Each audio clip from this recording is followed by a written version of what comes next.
మన ప్రభువును రక్షకుడు అయినటువంటి యేసుక్రీస్తు నామానికి అనంత మహిమ ఘనత ప్రభావం కలుగునుగాక. షాలేం స్వరం చూస్తున్న మీకు అందరికి కూడా హృదయపూర్వకమైన వందనాలు. ప్రత్యక్షంగా పరోక్షంగా దేవుని వాక్యం మీరు వింటూ ఉన్నారు. నవనూతనమైనటువంటి దేవుడు మీతో మాట్లాడుతున్నాడు. రోజు వాక్యం చదువుతున్నా అది తనివి తీరదు. అర్థం ఏమండి, అర్థం నేను ఒకరోజే చూస్తాను, మీదటప్పుడు నేను చూడను అని ఎవరైనా చెప్పగలరా? నిద్ర లేస్తేనే ఒకటి సెల్లు, రెండవది అర్థం, అవునా కదా? ఎందుకంటే మనం ఎలా ఉన్నామనేది కనిపిస్తుంది. కాబట్టి అదేవిధంగానే సెల్లు ఎలాగైతే చూస్తావో బైబిల్ కూడా చూడాలి. అంత మాత్రం అర్థం ఎలాగో చూస్తావో దేవునితో గడిపే ఆ అనుభూతి ప్రత్యక్షతను చూడాలి. వీడియో కాల్లో చూసేదానికి, వీడియో కాల్లో మామూలుగా ఫోన్ మాట్లాడేదానికి ఎంత వ్యత్యాసం ఉందా?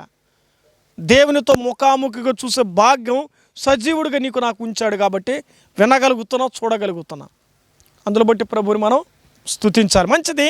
ఈ రాత్రి వేళ దేవుడు నన్ను ప్రేరేపించబడిన వాక్యం. ప్రభువా, ఈ రాత్రి కూడా వాక్యం నాయన ఏం చెప్పమంటావు? ఎవరిని అడగాలి? పర్మిషనా? ముందు నేను దేవుని పర్మిషన్ అడగాలి. ఎవరికి? సమాజానికి. మరి వాక్యమును దేవుని ప్రజలకి, నమ్మిన వారికి, నమ్మని వారికి వాక్యమును బోధించాలంటే గాడి దగ్గర నుంచి నాకేం కావాలంటే పర్మిషన్ కావాలి. ముందు దేవుణ్ణి అడగాలి. ప్రభువా, ఈరోజు ఏ వాక్యం చెప్పాలి? నా జ్ఞానమో నా బలమో నా శక్తి కాదు ప్రభువా. చెప్పినటువంటి ఈ మాట మనుషులు కాదు మాట్లాడేది, ఆత్మదేవుడు మాట్లాడిస్తాడు. ఆ వాక్యం మీరు ఎవరికి ఎలా మాట్లాడతారో నడిపించు ప్రభు అంటే, నాయన నా కుమారుడైన మురళి ఈరోజు విందును గురించి చెప్పు నాయన అన్నాడు. ఏమని చెప్పమన్నాడు? ఈరోజు మన అంశ భాగం విందు. బైబిల్ గ్రంథంలో ఎన్ని రకాల విందులు ఉన్నాయో ఆ విందు యొక్క అర్థం ఏదో చూస్తున్నాం. ముందు వాక్యాన్ని చదువుకుందాం రండి. పరమగీతముల గ్రంథం 2వ అధ్యాయం. పరమగీతముల గ్రంథం 2వ అధ్యాయం 4వ వచనం చదువుకుందాం. అతడు నన్ను విందుశాలకు తోడుకుని పోయెను, నా మీద ప్రేమను ధ్వజముగా ఎత్తెను, ప్రేమాతాశయము చేత నేను మూర్ఛిల్లుచు ఉన్నాను. ప్రేమాతాశయము చేత నేనేమి చేస్తున్నాను? మూర్ఛిల్లుచు ఉన్నాను. వాక్యం కొరకై చిన్న ప్రార్థన చేద్దాం. మహాగరుడువైన తండ్రి, ప్రేమగల మా రక్షకుడా, మీకు స్తోత్రములు, వందనాలు. ప్రజలు మీ వారు, నిలువబడిన వాడు నీ వాడను. వాక్యము ద్వారా విందును గురించిన వివరణ మాకు నేర్పించండి. ఒక్కొక్క విందు ఒక్కొక్క అర్థాన్ని తెలియచేస్తుంది ప్రభువా. ఈరోజు చేరవచ్చిన వారితోనూ వింటున్న వారితోనూ మీరు మాట్లాడి ఈ లక్షణాల గుండా మా జీవితాన్ని మేము అనుభవించగలిగిన భాగ్యాన్ని కలిగిస్తామని యేసుక్రీస్తు నామమును బట్టి వాక్య భాగం కొరకై మీ సన్నిధిలో అడిగి వేడుకొనుచున్నాము తండ్రి, ఆమేన్. మంచిది. చదవబడినటువంటి లేఖన భాగం పరమగీతము గ్రంథం అంటేనే ఇది ఒక జంట. ఇదే జంట అంటే సొలొమోను, షూలమితి.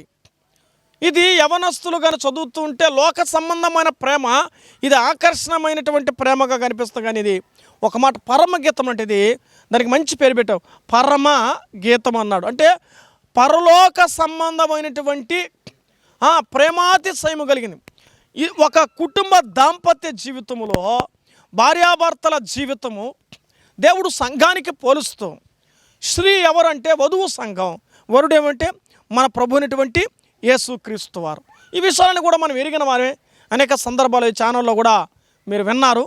అయితే నేను వాటి మీద ధ్యానం చేయడం లేదు, కానీ ఒక మాట మీద ఈ రాత్రి వేళ దేవుడు నన్ను ప్రేరేపించబడిన పదాన్ని గురించి మాట్లాడాలనుకుంటున్నాను. ఇక్కడ మనం చదువుకుంటే, అతడు నన్ను విందుశాలకి తోడుకొని పోయాను. ఎవరైనా? ఎవరిని? షూలమితిని ఎక్కడికి తీసుకెళ్ళాడు? విందుశాలలోకి తీసుకెళ్ళాడు. అక్కడ తీసుకెళ్ళి ఏం చేశాడు? ప్రేమాతిశయము చేత.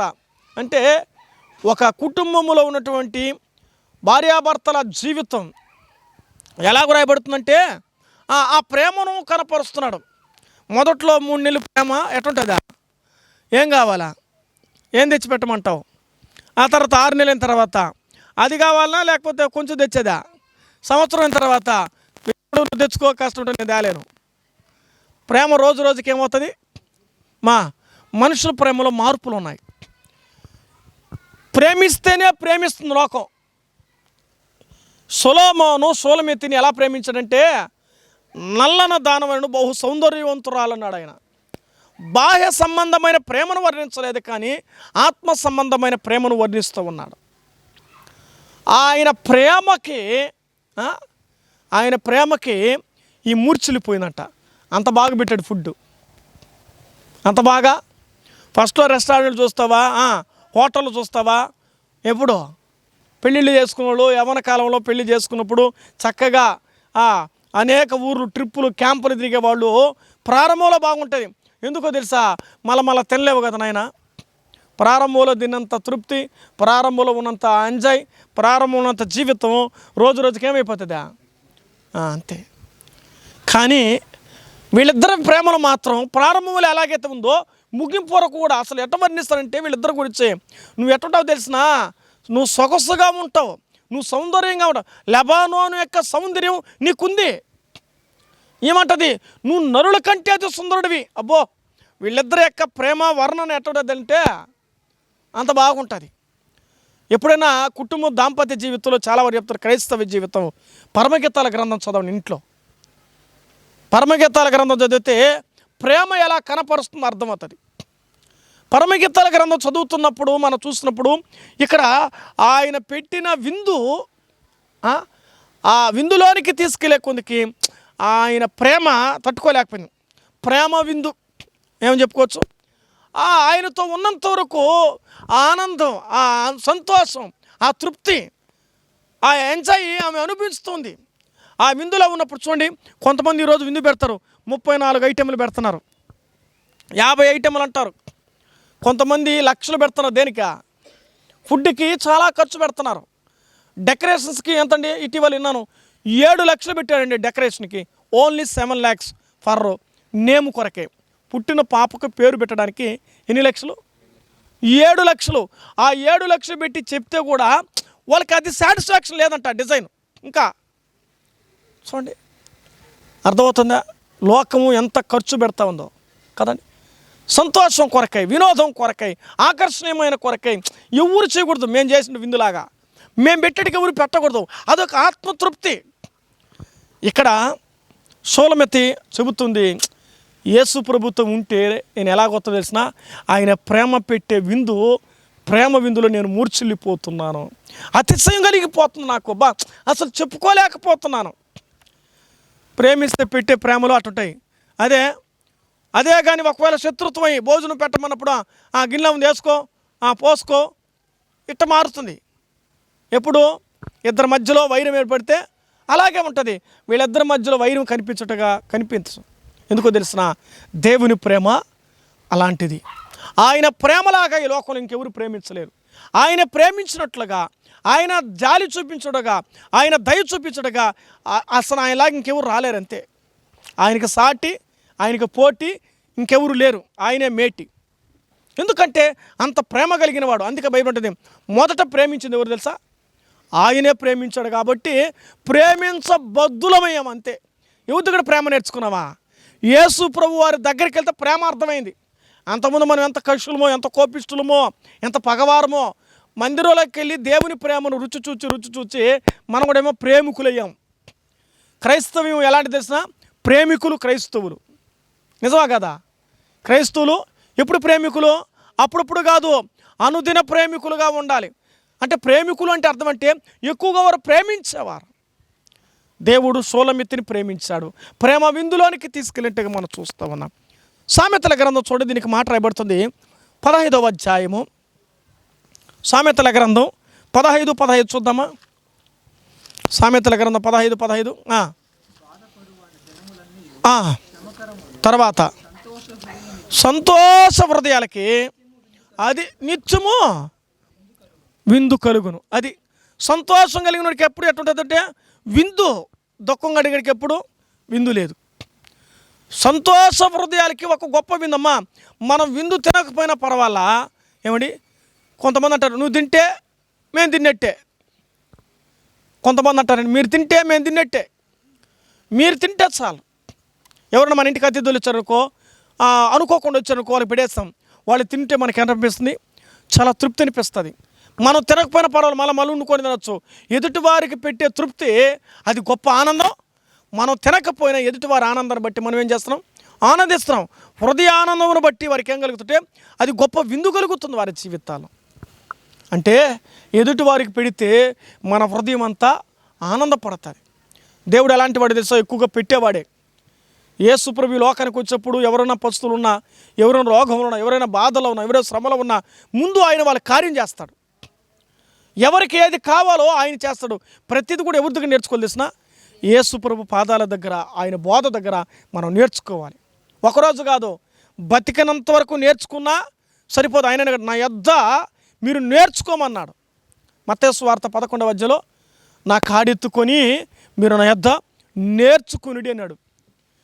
మన జీవితాలు ఈ లోకంలో ఉన్నంత వరకు ఏమి చేయాలి? ప్రభు ప్రేమ, ప్రభు కార్యాలు, ప్రభు యొక్క జీవిత విధానం మనం నేర్చుకుంటూనే ఉండాలి. ఎందుకంటే అప్పుడప్పుడు మన మనసు మారిపోతుంది, అప్పుడప్పుడు మనం వైదొలిగిపోతాం, అప్పుడప్పుడు అలిగిలిపోతాం, అప్పుడప్పుడు కోప్పడతాం. ఎవరితో? మనుషులతో ఒకటి, మళ్ళీ దేవునితో కూడా ఉంటుంది. ఎందుకంటే నువ్వు చేసిన ప్రార్థన జరగదు, నువ్వు చేసిన ప్రార్థన ఫలితాలు రావు, అప్పుడే అది జరగకపోతే కోప్పడతాం. ఏం ప్రభువా, ఇన్ని రోజులు ప్రార్థన చేస్తానని సంవత్సరం అయిపోయింది, 2 ఏళ్ళు అయిపోయింది, 3 ఏళ్ళు అయిపోయింది, నాకు ఎందుకు లేదు? నువ్వు ఏమి దేవుళ్ళే. కానీ కొంతమంది అంటారు, మేము 7 ఏళ్ళుగా ప్రార్థన చేస్తున్నాం, పిల్లలు లేరు. ఏములే కానీలే. ఇలాంటి వైఖరిలో చాలామందిని మనం వింటూ ఉన్నాం, చూస్తున్నాం. ప్రభువా, నా పట్ల నువ్వు ఇస్తావని నేను ఎదురు చూస్తున్నాను, నేను నిరీక్షణతో ఉన్నాను ప్రభు అని ఆయన మీద మనం భారం వేసామనుకో, దేవుడే మన భారాన్ని చూసుకుంటాడు. ఖచ్చితంగా ఇస్తాడండి.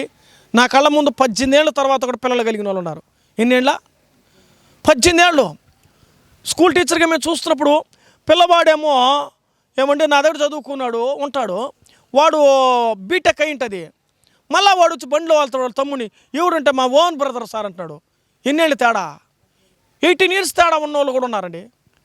ఏరంటే ఎందుకో లేటుగా కలిగింది. అంతవరకు వాళ్ళు ఏం చేస్తారు? వాళ్ళ ప్రయత్నాన్ని బట్టి దేవుడు ఇచ్చేదాకా ఎదురు చూస్తారు. కొంతమంది దేవుని మీద అలుగుతారు. దేవుని మీద అలిగి నువ్వు నేనే సాధించగలం. ఒక రోగం వచ్చింది, అలిగి సాధించగలమా? ఒక బాధ వచ్చింది, అలిగి సాధించగలమా? ఒక శ్రమ వచ్చింది, అలిగి సాధించగలమా? అలిగి కాదు, అడిగి సాధించాలి. చాలామంది అడిగేది అలవాట్లేదు, కానీ అలిగేది ఎక్కువ. అలిగిపోతే నీకే నష్టం, నీకే బాధ. ఇంకొకరి దగ్గర పోతావు పో, ఇంకొకరి దగ్గర పోతావు పో. ఎవరు చేయలేరు. దేవుడు తప్ప ఈ భూమి మీద నీ జీవితానికి చేసేవాడు ఆయన. ఎందుకని తెలిసిన? ఆయన పర్మిషన్ ఇస్తున్న ఏదైనా జరుగుతుంది. యేసు ప్రభు పర్మిషన్ లేకుండా ఈ భూమి మీద ఎవరికి ఏది జరగదు.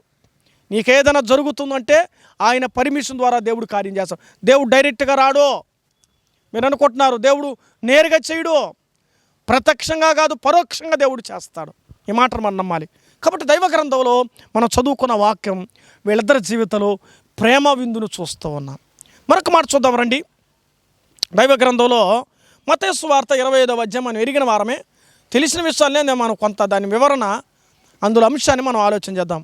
మత్తయి సువార్త 25వ అధ్యాయం 10వ వచనం. వారు కొనుబోవచ్చుండగా పెళ్లి కుమారుడు వచ్చెను, అప్పుడు సిద్ధపడిన వారు అతనితో కూడా పెళ్లి విందులోనికి పోయిరి. ఎక్కడ పోయినారు వాళ్ళు? పెళ్లి విందులోనికి వెళ్ళారు. అంటే ఇది పరలోకపు విందు. మొదటి అధ్యాయం చూద్దాం, 25వ అధ్యాయం 1వ వచనం. పరలోక రాజ్యము తమ ద్వీటిల్ని పట్టుకొని పెళ్లి కుమారుని ఎదుర్కొన్నట్టుకు బయలుదేరిన 10 మంది కన్యకులు ఉన్నారు. ఎక్కడ పోతున్నారు ఇలా? ఇది ఎక్కడ పోవడానికి? ఇది పరలోకపు విందు. ఈ లోకానికి విందుకు పోవాలంటే ఏం కావాలి? ముందుగానే పెళ్ళికి పోతే నేరుగా అట్ట వెళ్ళిపోతామా? అమ్మా, లోకంలో పెళ్ళికి వెళ్ళాలంటే ఒక మంచి అధికారులు పెళ్ళికి వెళ్ళాలనుకో ఎట్టపోతామా? వాళ్ళకి తగిన రేంజ్లో వెళ్తాం, సిద్ధపడి వెళ్తాం. మరి ఇప్పుడు చూడండి, ఇప్పుడు డెకరేషన్స్ ఎట్లా తెలిసిన? ఒకప్పుడు లేదు, ఊరికేదో గుడ్డ పందిరి కట్టామో పెళ్ళిళ్ళు చేసాం. ఇప్పుడు అట్లా అంత డెకరేషన్ లేకుండా, హంగామా లేకుండా వారి జీవితాల్లో ఈరోజు కార్యాలు ఏవి చేయాలి? చిన్న ఫంక్షన్స్కైనా 10-15 వేలు డెకరేషన్ కావాలి. చిన్న ఫంక్షను. ఒకప్పుడు భర్త చేసి ఒక కేక్ కట్ చేస్తే గొప్ప, ఇప్పుడు దాని వెనకాల బ్యాక్గ్రౌండ్ గొప్ప. కాలం మారే కొద్దికి మనుషులు కూడా ఏమైపోయినారు? డబ్బు అంటే లెక్క లేకుండా పోయింది. సరే, సంగతి ఏదైనప్పటికీ కూడా ఇది పరలోకపు విందంటే సిద్ధపడాలి. ఎంతమంది సిద్ధపడ్డారు? ఇక్కడ 10 మంది సిద్ధపడ్డారు. కానీ వెళ్ళింది ఎంతమంది? దీన్ని బట్టి నీకేం అర్థమవుతుంది? ఈ పరలోకపు పెళ్లి విందులోనికి, ఆ విందులో ఆ రాజ్యానికి వెళ్ళాలంటే ఈ భూమి మీద ఉన్నప్పుడే నువ్వేమవ్వాలి? సిద్ధపడుతూ ఉండాలి. నీ ఆత్మ వెలుగుతూ ఉండాలి, నీ ప్రమిద వెలుగుతూ ఉండాలి, నీ దగ్గర నూనె ఉండాలి. పరిశుద్ధాత్మతో నింపబడిన జీవితం నీకు ఉంటేనే ఆ విందులో కలుస్తావు. ఆ విందులోకి వెళ్ళాలంటే ఈ లోకంలో నువ్వేమాలి, లోకంలో పెళ్ళికి ఎట్టాకైతే సిద్ధపడి వెళ్తావో, ముందుగా ప్లాన్ చేస్తావో, షెడ్యూల్ వేస్తావో, అలాగో పరలోకానికి వెళ్ళడానికి నేను ఎలా జీవించాలి, నేను ఎలా బ్రతకాలి, నేను ప్రభువుతో ఎలా గడపాలి, నేను ఇలా ఉండాలి, లేదంటే నా దీపం మారిపోతుంది, నా ఆత్మ వెలిగించబడదు, నా ఆత్మ చల్లారిపోతుంది, నేను లోకానికి వెళ్ళిపోతాను అనే ఆలోచనతో మనం అనుదినం ఏం చేయాలి. ఇప్పుడు రోజు అద్దం దగ్గరికి వస్తున్నాం. ఎవరు? వాక్యం అనే అద్దం దగ్గరికి వచ్చే కొద్దికి మనం ప్రతిదినం ఏమవుతున్నాం? సిద్ధపడుతున్నాం. అందుకే రమ్మని చెప్పేది. ఎందుకు దేవుని దగ్గరికి రోజు వాక్యం, సేవకులు ఎందుకు రోజు వాక్యం పెడుతున్నారు? యూట్యూబ్ ఛానల్లో, సంఘాలు, మీటింగులు ఎందుకు పెడుతున్నారు? నిన్ను కన్యకగా సిద్ధపరచడానికి. లేదయ్యా మళ్ళీ చూసుకుందామంటే నీ ఇష్టం, బలవంతమేమీ లేదు. దేవుడు నీకు అవకాశం ఇచ్చినప్పుడే ఆయన మాటలు నేను బాగుపడడానికి ప్రయత్నం చేయాలి. అందుకే దేవుని వాక్యములో నీకు సంఘం ఎందుకు ఇచ్చాడో, సావాసం ఎందుకు ఇచ్చాడో తెలిసిన, నువ్వు సిద్ధపడడానికి ఇచ్చాడు ఆయన. నీ ఇష్టంగా బ్రతకడానికి లేదు. ఈ దేహం ఆయనకే, ఈ జీవితం ఆయన ఇచ్చాడు కాబట్టి ఆయనకు లోబడి జీవించాలి. ఇది పరలోకపు విందును చూస్తూ ఉన్నాం. అక్కడికి వెళ్ళాలంటే ఇక్కడేమవ్వాలి?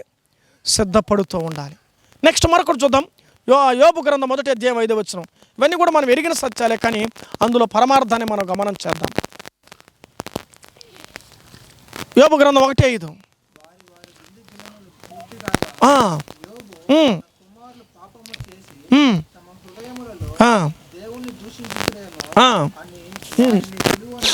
చూడండి, ఇక్కడ గమనిస్తే వారు విందు దినాలు అయినప్పుడు ఏం జరుగుతుందంటే ప్రార్థన జరుగుతుంది. అంటే ఇక్కడ జరుగుతున్నప్పుడు విందు తర్వాత ఏం చేయాలి? ప్రతిదినం ప్రార్థన చేసి వాళ్ళ జీవితాలకు విందు ఏర్పరుస్తున్నట్టుగా చూస్తూ ఉన్నాం. ప్రార్థనా విందు. మనం కూడా మీటింగ్లు పెట్టుకుంటే మనం ఏం పెడుతున్నాం? ప్రార్థన కూడికి పెట్టుకున్నప్పుడు వచ్చిన వాళ్ళని వస్తూ ఒట్టి చేతితో పంపించక ఏం చేస్తున్నాం? పెడుతున్నాం. పెట్టిన దానికి తగిన దేవుడి దీవెన ఎట్లా ఇస్తాడో చేసిన ఆరోగ్యం ద్వారానో, రాకపోకల భద్రత ద్వారానో, మన బిడ్డల జీవితాల ద్వారానో, మన భర్తల జీవితాల ద్వారానో దేవుడు ఏం చేస్తున్నాడు? భర్త చెడిపోతే, బిడ్డ చెడిపోతే, భార్య చెడిపోతే, కుటుంబం చెడిపోతే నువ్వు ఎంత సంపాదించినా ఏ అవమానాలే కదా, నిందలే కదా.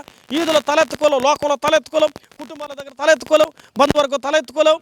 తిరిగి సంఘంలోకి వెళ్తే వాళ్ళెంత అంత ఘోరం అయిపోయినారా? అర్థమవుతుందా? ఈరోజు దేవుడు నీకు ఏం చేస్తాడంటే నీ జీవితాన్ని భద్రపరిచి దేవునితో అంకిత భావంతో నడిపించే ప్రయత్నం చేయిస్తున్నాడు. అందును బట్టి ప్రభువుని మనం ఎంతగానో స్తుతించబద్దులం. అందును బట్టి ప్రభుని మనం ఘనపరచాలి. యోబు విందు చేసి ప్రార్థన కూడా చేస్తాం. మన జీవితాల్లో ఇటువంటి అనుభవం గుండా మనం సాగిపోయే వారంగా మనం ఉండాలని చూస్తున్నాం. ఆ తర్వాత రండి యోహాను సువార్తలోనికి వద్దాం. ఊరికి కొన్ని అవుట్లైన్స్. యోహాను సువార్త 2వ అధ్యాయము 9వ వచనం. యోహాను 2:9. ఆ ద్రాక్షారసము ఎక్కడి నుండి వచ్చునో ఆ నీళ్లు ముంచి తీసుకుపోయిన పరిచారకులు తెలుసును కానీ విందు ప్రధానికి తెలియక పోయెను. కనుక ద్రాక్షారసము నీళ్లను రుచి చూచినప్పుడు ఆ విందు ప్రధాని పెళ్లి కుమారుని పిలిచి. ఇక్కడ మనం గమనిస్తున్నాం అద్భుతాల విందు. ఏం పేరు ఇది? అంతే కదా. యేసు ప్రభు వారు పిలువబడితే అక్కడ ఆయన ఉండడం వలన ఆ విందుకి ఒక అద్భుతం చేశాడు. నీళ్ళను ఏం చేశాడు? నీళ్ళను ద్రాక్షారసంగా మార్చాడు. 6 రాతి బాణలు నీళ్లు నింపారంతే. దానికేమో ద్రాక్షాలు ఇలా, చక్కెర ఇలా, ఏమి ఇలా. కానీ ప్రభువు మీరు ముంచుకెళ్ళాలని చెప్పాడు. గమనించిన మాట ఏంటో తెలిసిన, మన కుటుంబాల్లో అద్భుతాలు విందు జరగాలంటే ఏం జరగాలంటే, అద్భుతాలు జరగాలంటే ఆయన ఉండాలి. నీ కుటుంబంలో ఆయన లేకుండా ఏ కార్యం చేయొద్దు. నీ కుటుంబంలో ప్రార్థన లేకుండా, నీ కుటుంబంలో సంఘం లేకుండా నువ్వు ఏ కార్యం చేయకూడదు. మరి ఆయన ఎప్పుడు వస్తాడు? ఆయన ఎప్పుడు వస్తాడమ్మా? యేసు ప్రభు నీ దగ్గరికి ఎట్టొస్తాడు? బైబిల్లో ఒక సూత్రం ఉంది కదా, ఎక్కడి 2-3 కూడి నామన ప్రార్థిస్తారో వారి మధ్యలో నేను ఉంటాను. అంటే దేవుడు రావాలంటే నీ ఇంట్లో జరగాలి? 10 మంది పరిశుద్ధులు కూడి కార్యం ప్రభువుని సావాసం చేయాలి. అంటే దీన్ని బట్టి అర్థమైందా? యేసు ప్రభు వారు ఉంటే నీ కుటుంబాల్లో అద్భుతాలు జరుగుతాయి. ఆయన ఉండాలంటే అక్కడ కార్యం జరగాలి. యేసు ప్రభు శిష్యులు ఉన్నారు, ప్రభువు ఉన్నాడు, విందుకి ప్రధానులు ఉన్నారు, పెళ్లి కొడుకు పెళ్లి కుమార్తె ఉన్నారు, అంత మాత్రం అక్కడ అనేకులు ఉన్నారు. వాటి మీద మనం ధ్యానం చేయలేదు. కానీ ఇక్కడ నా ప్రభు నాకు ఇచ్చిన మాట, ఆయన ఉంటే ఆ విందు బాగుంటుంది, ఆయన వింటే అద్భుతాలు జరుగుతాయి. యేసు ప్రభు వారు ఆ పెళ్లి విందులో ఉన్నారు కాబట్టి అద్భుతం జరిగింది, లేకపోతే ఆ విందు అవమానం జరిగేది. ఈరోజు ప్రభు ఉన్నాడు కాబట్టి నువ్వు తల ఎత్తుకొని బ్రతుకుతున్నావు. ఆయన లేకపోతే నువ్వు ఏడబడి ఉంటావో, ఏమన్నా మనం ఎక్కడ పోయి ఉంటామో. ఒకప్పుడు మన జీవితాన్ని బ్యాక్గ్రౌండ్ ఆలోచన చేస్తే నువ్వెంత జీవితం జీవించావో, ఇప్పుడు బ్యాక్గ్రౌండ్ ఆలోచిస్తే ప్రభువా ఈ స్థానం ఇచ్చావా? ఎవరి వల్ల ఈ స్థానం వచ్చింది? అమ్మ అర్థమవుతుందా? వింటున్నవారు, యేసు ప్రభు నీ జీవితంలోనికి నీ ఇంటిలో ఉండడం వలన, నీ కార్యాల్లో ఉండడం వలన నీ జీవితం మారింది. నీ డబ్బు వలనో, నీ హోదా వలనో, నీ చదువు వలనో, నీ జ్ఞానం వలనో, నీ బల్ల వలనో ఇవి వచ్చినవి కాదు. ఆయన ఉండి నీ జీవితంలో కార్యం చేశాడు. ఆయన ఉన్నాడు కాబట్టి నువ్వు ఉన్నావు. ఆయన నీతో జీవిస్తున్నాడు కాబట్టి నువ్వు జీవించగలుగుతున్నావు. ఆయన రమ్మంటే ఈ ప్రాణాన్ని ఆపగలిగిన వాడు ఎవడు? అందులో బట్టి మనం ఆలోచన చేయాలి. అద్భుతాలతో నింపబడుతుంది ఆయన ఉండే స్థలం. కాబట్టి మనం అర్థం చేసుకోవాల్సి విషయం. ఈ మాటలు మనం చూస్తాం. మరొక మాట చూద్దామండి. యోహాను సువార్త ఇక్కడ 12వ అధ్యాయంలో కొన్ని అవుట్లైన్స్ చూద్దాం. ఇందుని గురించి వివరణ. యోహాను సువార్త 12:1.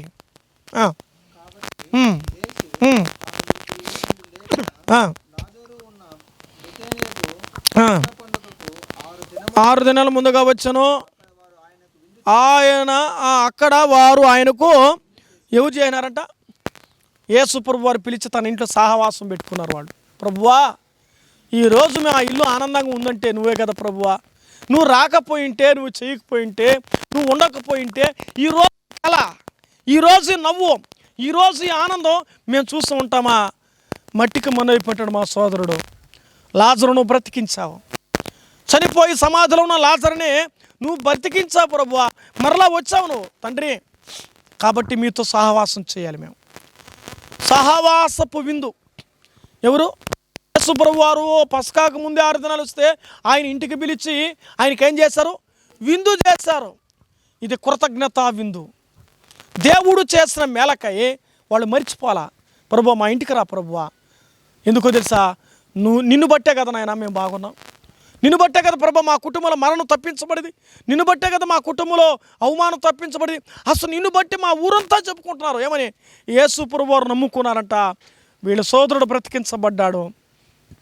ఆ గ్రామమే బేతని అంతా కూడా యేసు ప్రభు వారిని గొప్పగా చెప్పుకున్నారు. ఎందుకో తెలుసా? గొప్పగా చెప్పుకోవడానికి ఎవరు కారణమయ్యారో తెలుసా? వారు దేవుని నమ్ముకున్నారు.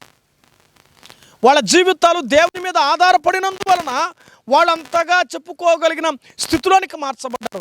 ఇక్కడ చెప్పగలిగిన పాట బట్టి నువ్వు ఆయనతో జీవిస్తూ ఉంటే చెప్పుకునే స్థితిలో బ్రతుకుతావు. ఆయనతో అనుదినం గడుపుతూ ఉంటే చెప్పుకునే స్థితిలో బ్రతుకుతావు. ఆయనతో నువ్వు గడపలేదా నువ్వు దిగజారిపోతావు. లోకంతో 24 గంటలు ఉన్నాను. ఎక్కువగా దేవునితో ఉంటున్నామా, లోకంతో ఉంటున్నాం మనమా? మనతో కూడా అన్యులు ఉంటున్నారా, విశ్వాసులు ఉంటున్నారా? అన్యుల మధ్యలో జీవిస్తూ నువ్వు ఎంత భక్తిపడుగా బ్రతకగలవు? వాళ్ళ మాట తీరు, వాళ్ళ విధానం తీరు, వాళ్ళ చేష్టలు, వాళ్ళ పద్ధతులు నువ్వే మారిపోతున్నావాడా? వాళ్ళందరూ అన్యులే. అన్యుల మధ్యలో ఒక విశ్వాసి ఎలా నిలబడవు? అంత నిబ్బరం, అంత గుండె ధైర్యం నీకుందా?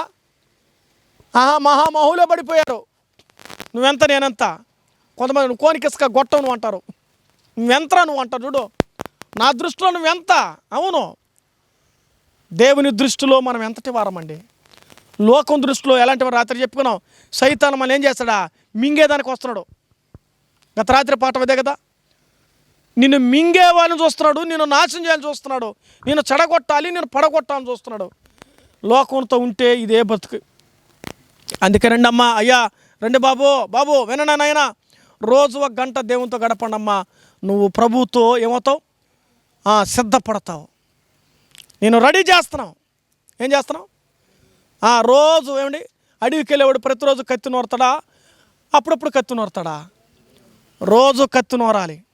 సహవాసులు నువ్వు నీ కత్తి నువ్వు నూరుకోవాలంటే అర్థం అంటే నీ హృదయాన్ని రగిలించుకోవాలి. నీకు ఇష్టం వచ్చేప్పుడు కాదు. నేరుగా వినే వాక్యం గుండెలో తాకబడుతుంది. మనం ఇంట్లో వినే వాక్యం తెలుసండి. కొంతమంది నేర్చుకోవడానికి వింటారు, అర్థమైందా? ఇంట్లో కూడా ఏంటంటే కాలక్షేపం పడుకోనో సోఫా మీద కూర్చోనో ఆడేదో పెట్టుకుంటానో ఆడేదో వంట చేస్తాను వింటున్నాం. ఎంతవరకు ఎక్కుతుంది? వింటున్నాం. అదే ప్రత్యక్షంగా వినే వాక్యం ఎట్టుంటుందా?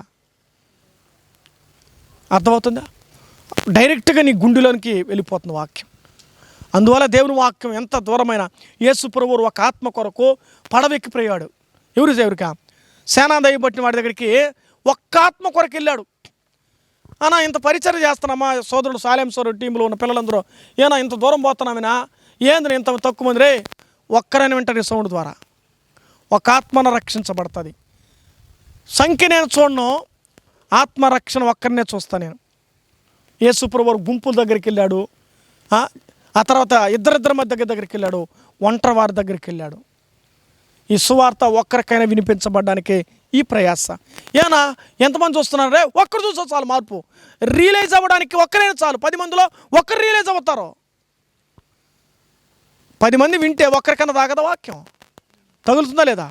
10 మందిలో ఒక్కరైనా దేవుడి వాక్యం వారి అంతరంగంలో ప్రేరేపిస్తుంది. కాబట్టి ఖచ్చితంగా మనం ఈ పరిచర్య చెయ్యాలి. నీకు ఇచ్చాడు అవకాశం. ఎంతోమంది ఉండగా నిన్నే ఎంచుకున్నాడు, నీకు అవకాశం ఇచ్చాడు, నీకు అన్ని ట్రీట్మెంట్కి అన్ని వస్తువులు ఇచ్చాడే, నువ్వెందుకు మౌనంగా ఉంటావు? నీకు ఇచ్చిన అవకాశం ఏం చేయాలి? వాడుకో. కొంతమంది నేర్చుకున్న వాళ్ళ దగ్గర దాచుకుంటారు, నేర్చుకున్నదని వాళ్ళే దాచుకుంటారు. చివరికి నీ దగ్గర ఏది దోచుకోలేరు. సత్యం. నీకున్న దాన్ని పంచడానికి ప్రయత్నం చేయి, 10 మంది బాగుపడతారు. సహవాస విందులో వారు దేవునికి కృతజ్ఞత చెల్లించడం చూస్తున్నాం.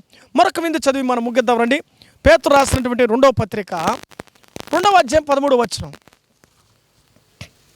2వ పేతురు 2:13. ఒకనాటి సుఖానుభవం సంతోషమని ఎంచుకుంటారు,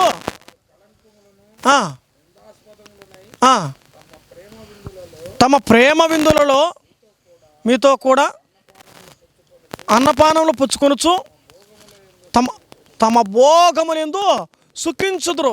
ఇదేది? సుఖభోగాల విందు. ఒకప్పుడు వన్స్ అపాన్ ఏ టైం ఎట తిన్నానో, వన్స్ అపాన్ ఏ టైం ఎట తిరిగినానో, ఏ లోకం ఇదే పని ఇప్పుడు కూడా చేస్తుంది. నమ్మనోళ్ళు ఇదే జీవితాలు జరుగుతాయి. ఎవరో 1 or 2 మెంబర్స్ ప్రభుకు రోషంగా ఉండేవాళ్ళు. అందరూ ఉన్నామంటే ఉండాలని ఆశ ఉన్న పరిస్థితులు నిన్ను ఉండనివ్వకుండా చేస్తున్నాయి, అవకాశాలు రానివ్వకుండా చేస్తున్నాయి, అభ్యంతరాలతో నేను భ్రమ పెడుతున్నాయి, బాధ పెడుతున్నాయి. సుఖభోగాల విందులో వారు బ్రతుకుతూ ఉన్నారు. ఇదే విందు, సుఖభోగాల విందు. తిన్నాం కానీ కడుపున తిండ్రా, మళ్ళీ ఏమో చూద్దాం కానీ సచిత ఏమి ఎత్తుకొని పోతామా? తినో ఇష్టానుసారం, నా ప్రాణమా తినుమో తాగుమో సుఖించు. ఏమని ఈరోజు విందుల్లో భోజనం ఒక విందు అయితే ఈ విందులు ఎక్కువైపోయింది. ఈ విందు ఉంటేనే వస్తాము, ఈ విందు ఉంటే వస్తాము. దానికని తని కేటగిరీ ఆ విందు. ఒక విందుకు పిలిచి మంచి భోజనం పెట్టకుండా ఎదుటివాడికి ప్రమాదం కలిగించే ఆ విందు పెట్టి నష్టపోయేది ఎవరు?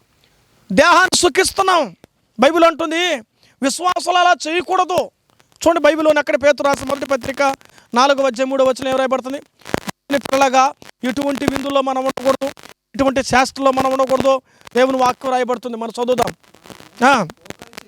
పోకిరి చేష్టలు, దురాశలు, మద్యపానము, అల్లరితో కూడిన ఆటపాటలు, త్రాగుబోతులైన విగ్రహ పూజలు, అది అక్కడ రాయబడి త్రాగుబోతుల విందులు. ఈ లోకంలో చాలామంది ఇటు వాటిలో తిండికి చాలామంది ఆదివారం రోజు కూడా గుడికి సరారు, అన్నం వండుకొని తినేసి బేవని వస్తారు. ఎప్పుడా? ప్రార్థన టయానికి. వీళ్ళకి తిండి మీద ఉన్నది కానీ ప్రార్థన మీద ఉండదు. వచ్చేది వారానికి ఒక ఆదివారం రోజు, ఆ రోజు కూడా కూర కూడా వండుకొని వస్తారు. ఏమంటే వండుకొని వచ్చేది లేట్ అయిపోయింది. వచ్చేది ఆదివారం ఒక్కరోజు, ఆ ఒక్కరోజు కూడా కడుపు ద్రోహం చేయకూడదా? దేవుడికి ద్రోహం చేస్తున్నావు గుర్తుపెట్టుకో. నీ కడుపుకు ద్రోహం కాలా, నువ్వు ఎవరికి ద్రోహం చేస్తున్నావా? దేవునికి ద్రోహం చేస్తున్నావు, జాగ్రత్త. యాకోబు పత్రిక 5:5 అంటుంది, సుఖభోగాల్లో నువ్వు కానీ అనుభవిస్తూ ఉంటే ఒకరోజు నీ కడుపుకి నీ దేహానికి వదదినం ఉంది, జాగ్రత్త.